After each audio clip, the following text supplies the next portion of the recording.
In her eyes tonight, there's a glow tonight. They're so bright, they could light Fontainebleau tonight. She's so gracious, so vivacious. She's not me. Blessed little house, click to the chord, acting out her fuss with a frolicking ball. She's such fun tonight, she's a treat tonight. You can spread around bread. When everyone you have ever loved is finally gone, when everything you have ever wanted is finally done with, when all of your nightmares are for a time obscured as by a shining brainless beacon, or a blinding eclipse of the many terrible shapes of this world, when you are calm and joyful and finally entirely alone, then in a great new darkness, you will finally execute your special plan.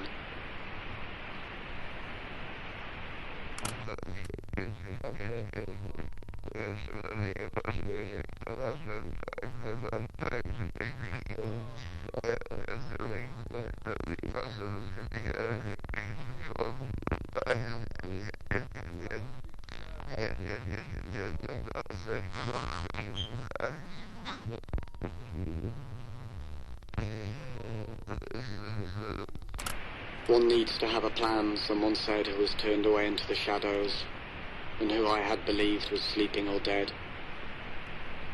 Imagine, he said, all the flesh that is eaten, the teeth tearing into it, the tongue tasting its savour, and the hunger for that taste.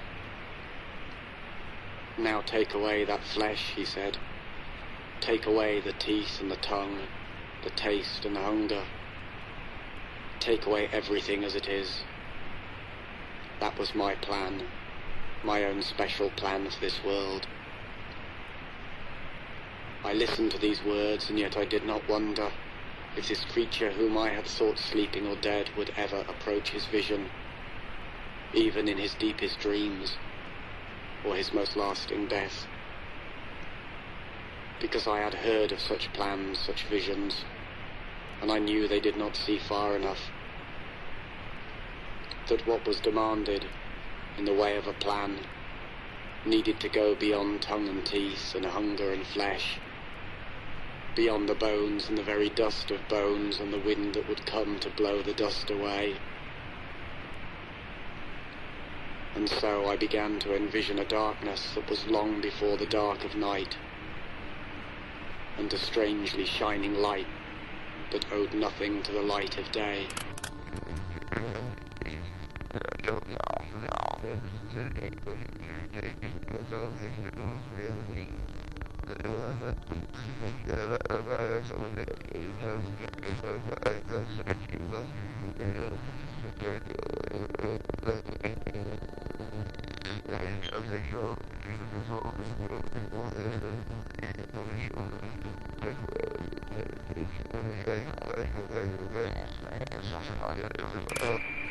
That day may seem like other days.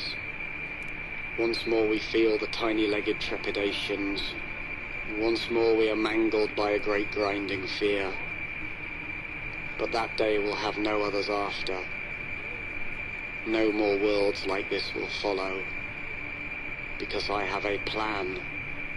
A very special plan. No more worlds like this. No more days like that.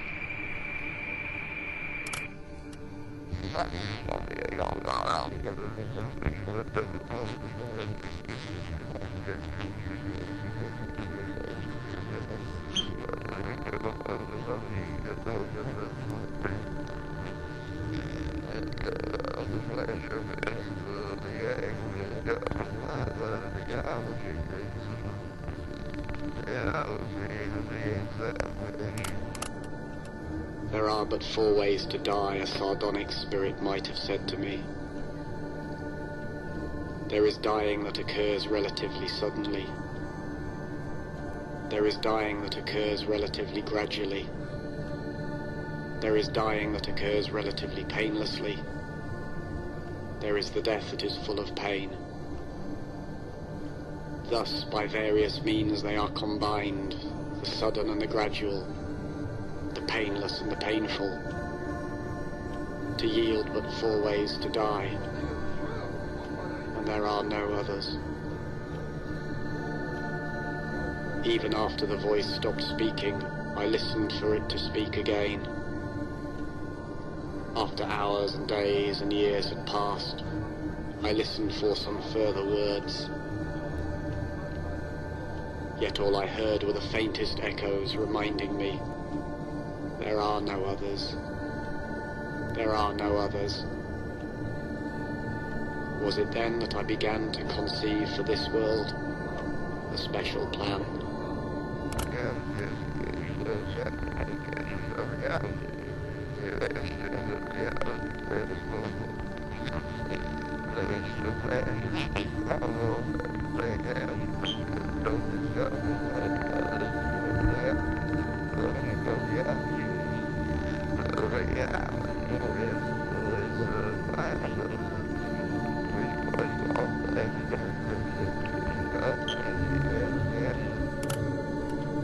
There are no means for escaping this world. It penetrates even into your sleep, and is its substance. You are caught in your own dreaming, where there is no space, and are held forever where there is no time. You can do nothing you are not told to do. There is no hope for escape from this dream that was never yours. The very words you speak are only its very words, and you talk like a traitor under its incessant torture.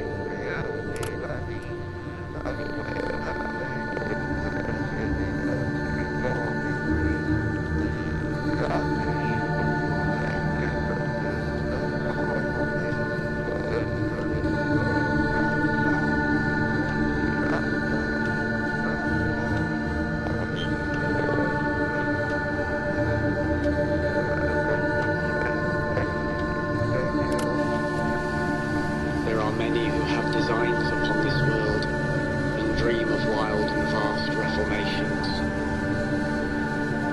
I have heard them talking in their sleep of elegant mutations and cunning annihilations. I have heard them whispering in the corners of crooked houses and in the alleys and narrow back streets of this crooked, creaking universe, which they, with their new designs, made straight and sound. But each of these new and ill-conceived designs is deranged in its heart, for they see this world as if it were alone and original, and not as only one of countless others whose nightmares all proceed, like a hideous garden grown from a single seed. Heard these dreamers talking in their sleep, and I stand waiting for them, as at the top of a darkened flight of stairs.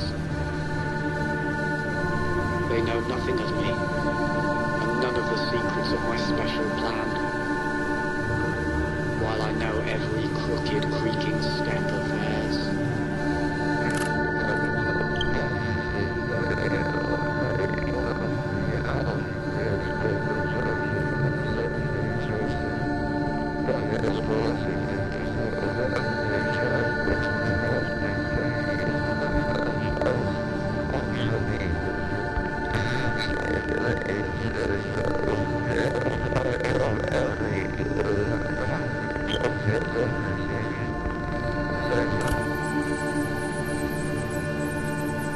It was the voice of someone who was waiting in the shadows, who was looking at the moon and waiting for me to turn the corner and enter a narrow street and stand with him in the dull blaze of moonlight. Then he said to me, he whispered, that my plan was misconceived, that my special plan for this world was a terrible mistake, because, he said, there is nothing to do, and there is nowhere to go, there is nothing to be, and there is is no one to know. Your plan is a mistake, he repeated. This world is a mistake, I replied.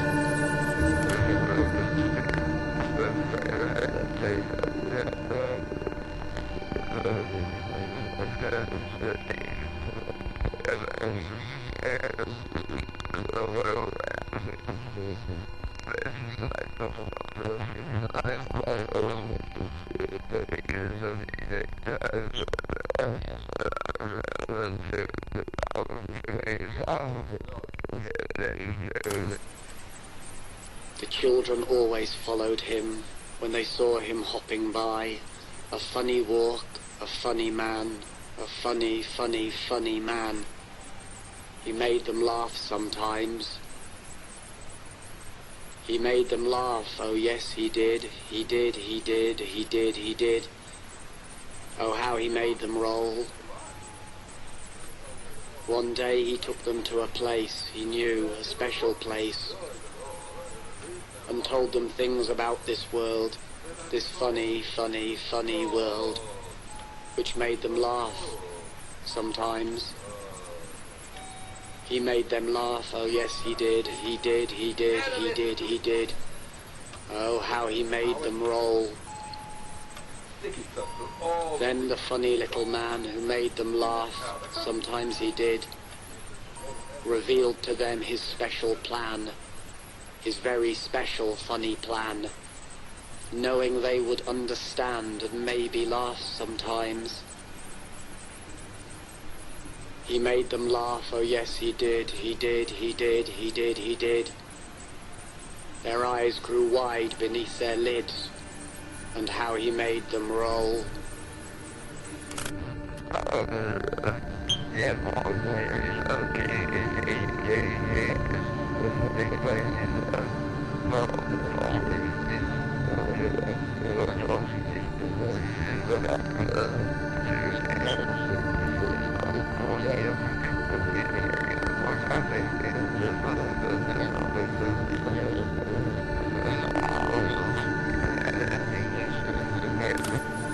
I first learned the facts from a lunatic in a dark and quiet room that smelled of stale time and space.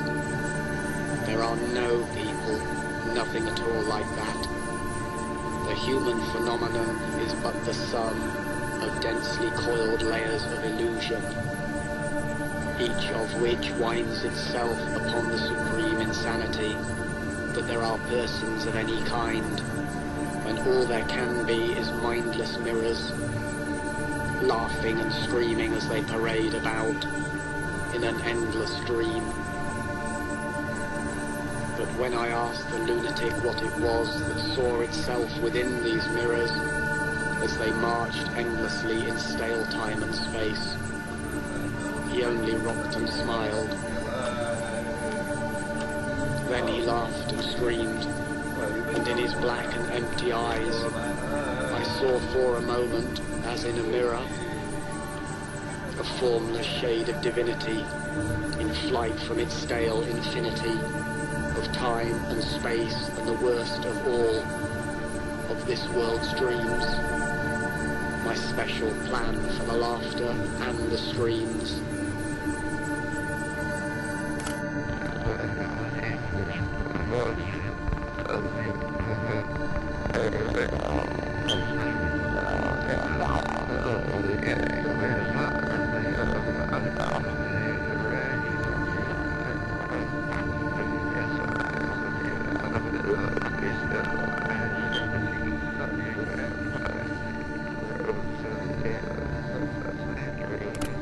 We went to see some little show that was staged in an old shed past the edge of town, and in its beginnings all seemed well.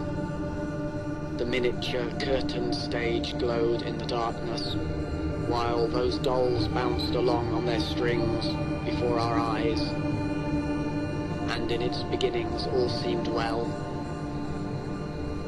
But then there came a subtle turning point which some had noticed, and I was one, who quietly left the show, though I did not, because I could see